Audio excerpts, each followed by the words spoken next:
Assalamualaikum warahmatullahi wabarakatuh. Perkenalkan, nama saya Vina Fitriana. NIM saya 191311. Saya dari jurusan Ilmu Pendidikan Sosial dari kelas A. Baik, di sini saya akan sedikit menjelaskan tentang pengertian bahasa. Bahasa diartikan sebagai sistem lambang bunyi yang dipakai manusia untuk berkomunikasi dengan orang lain atau makhluk hidup lainnya. Secara harfiah, bahasa dapat diartikan sebagai sarana yang dipakai makhluk hidup untuk berkomunikasi atau berinteraksi dengan orang lainnya atau makhluk lainnya.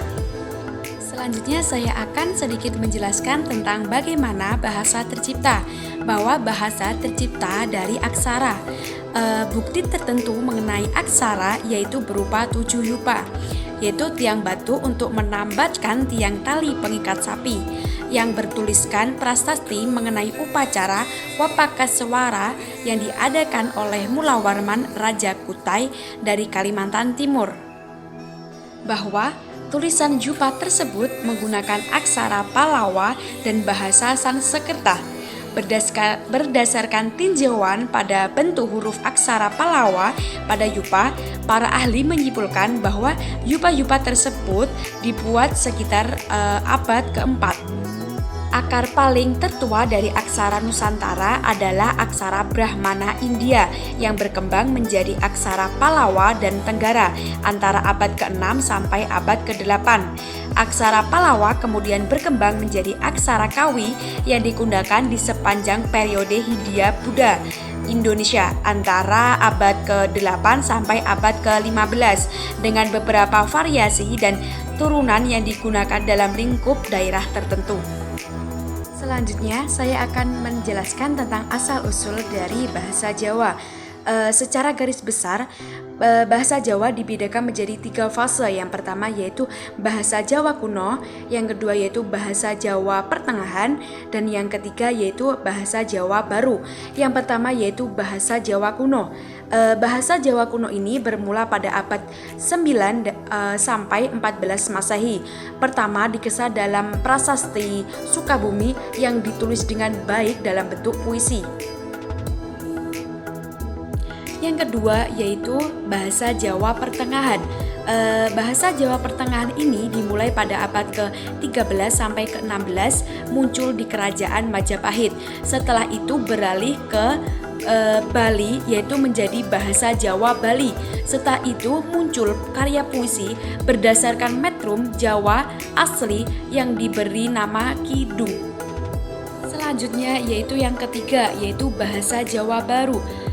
Munculnya bahasa Jawa baru dengan masuknya agama Islam Pulau Jawa dari Demak pada abad ke-15 sampai 16.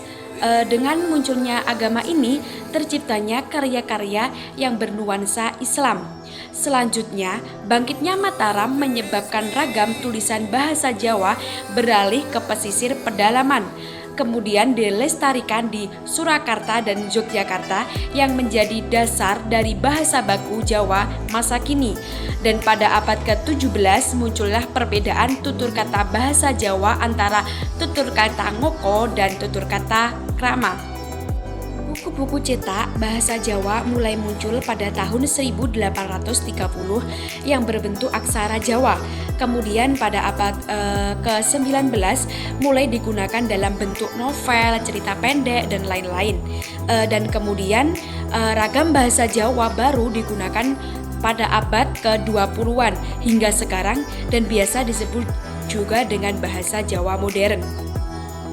Baik, selanjutnya saya akan sedikit menjelaskan tentang unsur-unsur dalam bahasa. Unsur bahasa ada 5, yaitu fonem, morfem, sintaksis, semantik, dan diskurs. Pertama yaitu fonem, yaitu unsur ucapan yang bisa digunakan untuk membedakan arti dari satu kata. Contohnya saja ular, yaitu ular itu artinya itu hewan. Yang kedua yaitu morfem, unsur terkecil dari pembentukan kata dan sesuai dengan aturan suatu bahasa. Contohnya yaitu menduga, bahwa menduga itu ada tambahan men dan duga. Selanjutnya yaitu sintaksis, yaitu penggabungan kata berdasarkan kalimat berdasarkan aturan sistematis yang berlaku pada bahasa tertentu. Contohnya yaitu ada subjek, ada predikat, objek. Saya mengambil SPO ini, yaitu saya berangkat ke sekolah, bahwa saya itu sebagai subjek, berangkat yaitu sebagai predikat, dan objek sebagai berangkat itu sebagai objek. Selanjutnya yaitu semantik, bahwa semantik adalah suatu yang mempelajari arti atau makna dari suatu bahasa dibentuk dalam suatu kalimat. Selanjutnya yaitu diskursus, yaitu mengkaji tentang bahasa dalam tahap percakapan, paragraf, bab, cerita, atau literatur. Sekian itu tadi penjelasan dari saya. Ada kurang lebihnya saya mohon maaf. Wassalamualaikum warahmatullahi wabarakatuh.